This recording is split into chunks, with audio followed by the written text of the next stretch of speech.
Hello good evening friend, this is Sangeeta और आज हम करेंगे मॉर्निंग शिफ्ट में जो एग्ज़ाम हुआ टीजीटी नॉन मेडिकल 2020 में उसकी आंसर की का एनालिसिस जो कि साइकोलॉजी पोर्शन है। और इसमें आपको ऑथेंटिक की मिलेगी, 1-2% की वेरिएशन हो सकती है, वो भी एप्टीट्यूड क्वेश्चन में, क्योंकि यहाँ पे ऑथेंटिक क्वेश्चन नहीं पूछे गए हैं, एप्टीट्यूड क्वेश्चन पूछे गए हैं। और एप्टीट्यूड में वेरिएशन 1 या 2% की रह सकती है।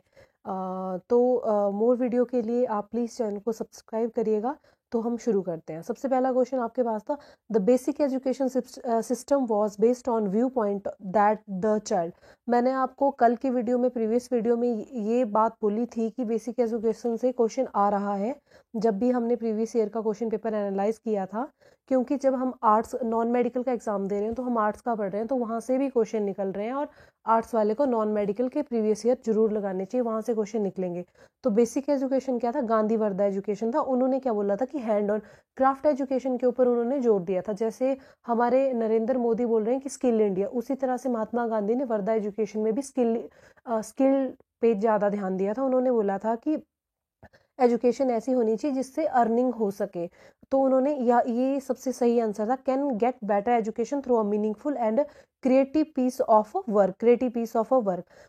वैसे तो जो कि आंसर क्लोज था वो इन दोनों के था, ऑप्शन नंबर बी और डी के, learn all the things with the cooperative of a people of the society. लेकिन जो ज़्यादा ऑथेंटिक आंसर था वो ये था, क्योंकि यहाँ पे can be better education through meaningful creative piece of work, creative बात आ जाती है, जो कि गांधी जी ने एक्चुअली बोला था कि उन्होंने क्राफ्ट एजुकेशन दिया था, क्रिएटिविटी के ऊपर जोर डालने को कहा था कि ऐसी एजुकेशन के ऊपर जोर डालो जो कि बच्चों को स्किल्ड करे। नेक्स्ट क्वेश्चन आपके पास था, in your point of view education can be mean only. ये तो बहुत ही आसान था कि आपके पॉइंट ऑफ व्यू से एजुकेशन कब मीनिंगफुल हो सकती है, जबकि एम्प्लॉय सेंटर, ये तो बात बिल्कुल गलत है। Society centre, child centre meaningful कब होगी? जब चाइल्ड के पर्सपेक्टिव को ध्यान में रख के एजुकेशन को किया जाए। तो ये चाइल्ड सेंटर इसका सही आंसर था। माइंड मैपिंग, इसके भी आंसर क्लोज थे। माइंड मैपिंग रेफर टू, देखिए माइंड मैपिंग का मतलब होता है कि माइंड मैपिंग का मतलब होता है drawing the picture of a mind, मतलब हमारी थिंकिंग स्किल, जो भी हम सोच रहे हैं, हमारे माइंड्स में जो आइडिया आ रहे हैं, उनको कैसे हम ड्रॉ कर सकते हैं। तो देखिए यहाँ पे आंसर बहुत ही कंफ्यूजिंग था। पहला तो था researching the function of a mind. Answer A और सी बहुत ही क्लोज थे, जहाँ पे एनालाइज करना बहुत मुश्किल हो गया था कि ए और सी में से कौन सा आंसर दे।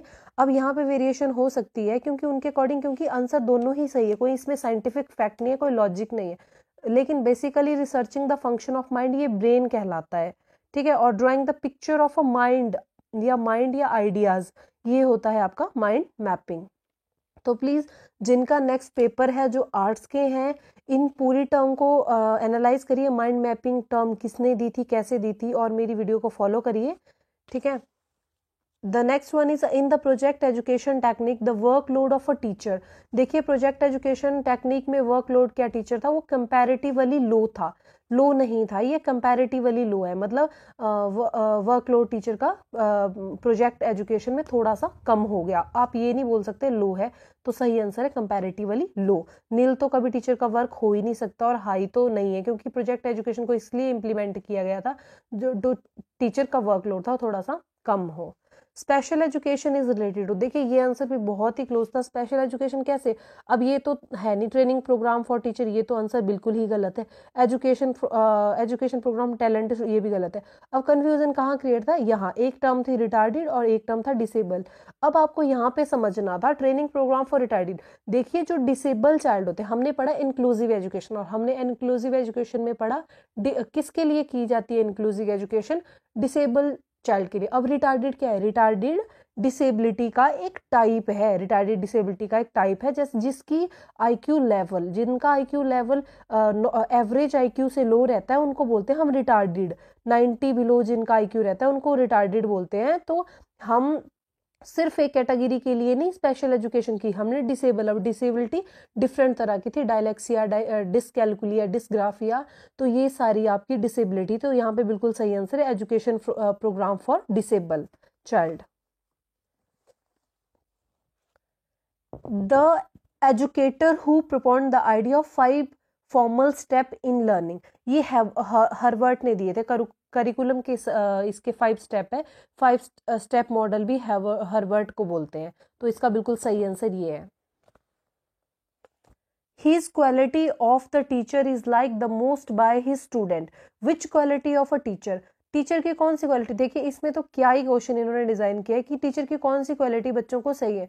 देखो ये क्वेश्चन यूजीसी नेट ने डिजाइन किया था, लेकिन उन्होंने कैसे डिजाइन किया था कि टीचर की कौन सी क्वालिटी स्टूडेंट को पसंद आती है। His command, his love for discipline, his punctuality, his impartial behaviour. लेकिन वहां पे आंसर था कि डिसिप्लिन, लेकिन वहां पे ये ऑप्शन में ये नहीं था इम्पार्शियल एटीट्यूड। देखिए ये डिपेंड करेगा आंसर आपका कि आपके ऑप्शन में क्या है। अब कमांड ओवर सब्जेक्ट मैटर होता कि अगर यहाँ पे लिखा होता क्वालिटी में कमांड ओवर सब्जेक्ट मैटर, तो सबसे जरूरी तो कमांड है। अगर टीचर की सब्जेक्ट के ऊपर कमांड अच्छी है तो वो सबसे ज्यादा सही टीचर माना जाएगा। पंक्चुअलिटी भी कहीं ना कहीं एक फैक्ट है जो कि गुड है। लव फॉर डिसिप्लिन, अगर वो लव करेगा डिसिप्लिन को लेकिन फॉलो नहीं करेगा या फिर बच्चों को डिसिप्लिन नहीं सिखाएगा, मतलब इसकी नेगेटिव साइड भी एक्सपोज करेगा, तो फिर ये ऑप्शन हमारे पास नहीं होगा। यहाँ पे जो सबसे सुटेबल आंसर था वो his impartial attitude. Impartial attitude होता है जब टीचर किसी भी बच्चे में कोई भेदभाव नहीं करता। तो यहाँ पे जो सबसे सही आंसर इम्पार्शियल एटीट्यूड है। बाकी डिपेंड करता है आपके जो भी आंसर की सेट करने वाले माइंड के, क्योंकि ये लॉजिकल और फैक्चुअल क्वेश्चन नहीं है तो वेरिएशन तो रहेगी, लेकिन यहाँ पे ज़्यादा चांसेस इम्पार्शियल एटीट्यूड के हैं, क्योंकि लव फॉर डिसिप्लिन का नहीं होगा, इम्पार्शियल एटीट्यूड ही होगा। 99% श्योर है। बाकी लेट्स सी क्या होता है। Orthopaedically impaired child are like, ये बिल्कुल फैक्चुअल क्वेश्चन था। ऑर्थोपेडिकली का मतलब होता है जिनकी मोटर स्किल में प्रॉब्लम होती है। आपके पास 2 मोटर स्किल होती है, फाइन मोटर स्किल एंड तो देखिए मोटर स्किल जो होती है वो होती है आपके जैसे हैंड में, बोन्स में प्रॉब्लम होना, लिखने में, पेन पकड़ने में, हाथ मोड़ने में प्रॉब्लम होना, ये सारी जो प्रॉब्लम्स होती है ये मोटर स्किल कहलाती है आपके पास। तो डिस्ग्राफिया, डिस्ग्राफिया में हमने डिसेबिलिटी थी, ये डिस्ग्राफिया में हमने क्या पढ़ा था कि बच्चे को ग्राफ, मतलब ग्राफ क्या होता है, ग्राफ कैसे ड्रॉ करते हैं, हाथ से ड्रॉ करते हैं। तो डिस्ग्राफिया होता है कि लिखने में या फिर मतलब हैंड की मूवमेंट में प्रॉब्लम होना। तो इसका सही आंसर है, यहाँ भी मोटर स्किल का यूज होता है आपके पास, तो डिस्ग्राफिया इसका बिल्कुल सही आंसर है।